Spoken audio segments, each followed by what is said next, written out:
Morning.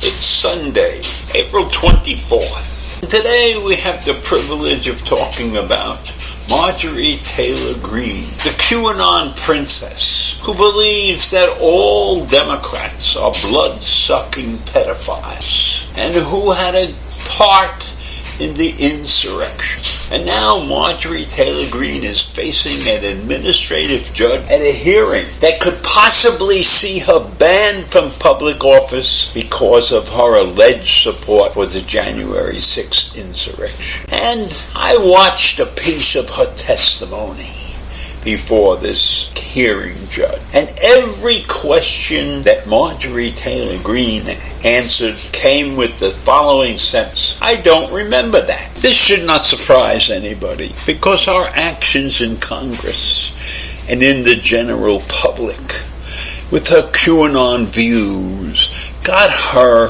stripped of all her committee assignments. In February 2021, Marjorie Taylor Greene was stripped of all her committee assignments in Congress.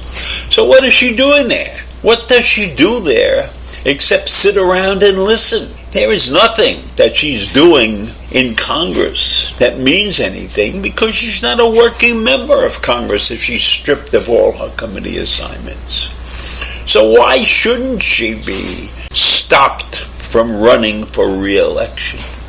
And that's what this issue was all about. 5 of the people who live in her district, I don't know if they voted for her or not, but they live in her district, and they have brought this case to the courts to get her disallowed from running. The claimants in this case say that her behavior violates a clause in the U.S. Constitution's 14th Amendment, and that makes her ineligible for re-election. And among other things, Taylor Greene is accused specifically of repeating references to 1776, which, as we all know, was the year that the American Revolution started. And this use of the term 1776 encouraged the rioters who descended upon the Capitol.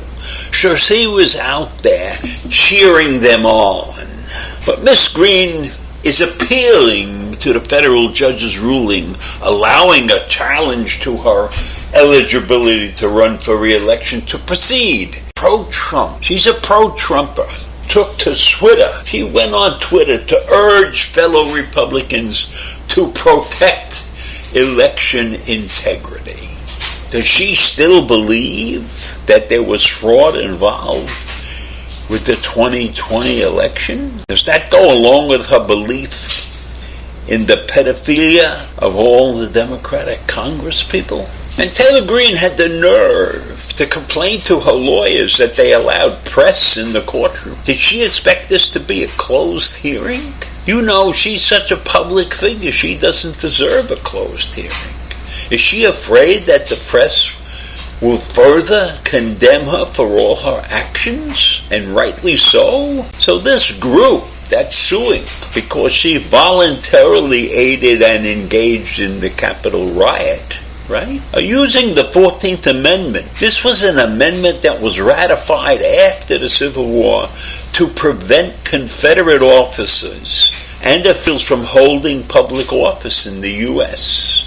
So that's where she falls. She falls into the realm of people who took part in the Civil War against the Union. That's pretty bad stuff. And what I can't understand is how she originally became elected. How could a person like this be elected to Congress in the first place? Unless she hid the fact that she was a QAnon. If she spoke openly during the primaries in Georgia about her allegiance to the QAnon theory, I would be surprised that anybody would vote for her. But I guess I shouldn't be surprised because of the state of this country right now. So Taylor Greene believes that everybody is lying but her, and she doesn't want the press in the courtroom. And they're going to allow it to be videoed and shown to the world. And yes, that video was very revealing. She was sitting there saying, I don't remember. She didn't remember anything. So with a memory like that, why is she in Congress in the first place? She wouldn't remember what the hell she's doing in there. So it's a strange situation. But she's a fighter. She believes in her cause, so she's taking them on. Most people would probably fold up their tent and go home if they found out that they were being put under this kind of scrutiny. And then another thing she goes ahead and does. She wants to claim executive privilege. What kind of executive is she? She's a person of one. She has no right to executive privilege. That's craziness, this stuff with the executive privilege. Everybody's entitled to executive privilege, but that's not true. Doesn't she recognize the fact that only the president has executive privilege? And maybe there's some other officials have it, but Congress people don't have executive privilege. So that just shows you how unqualified this woman was to run for this office. And then, luckily, she wins. So she wins and she spouts all this QAnon nonsense, gets herself thrown off all the committees, and complains to the world that she's probably being mistreated by a bunch of Democratic pedophilia. She never should have been elected in the first place. And then she made an asshole of herself the whole time she was out there. And yet I believe that the big problem in this country is that there are many people who are happy with her. And I can't understand that. I mean, there's a certain amount of sanity that has to exist in the reasons that you vote for people. If a person like Marjorie Taylor Greene can be elected to office, what kind of reflection is that on our nation, on our people? Not very good in my mind, not good at all. So I will leave you with that this morning. Let's hope that she doesn't have the right to run for election. And let's hope even if they give her the right to run for election, that the Republicans step up to the plate and say, you can't be on the ballot. That would be a wonderful thing. It won't happen.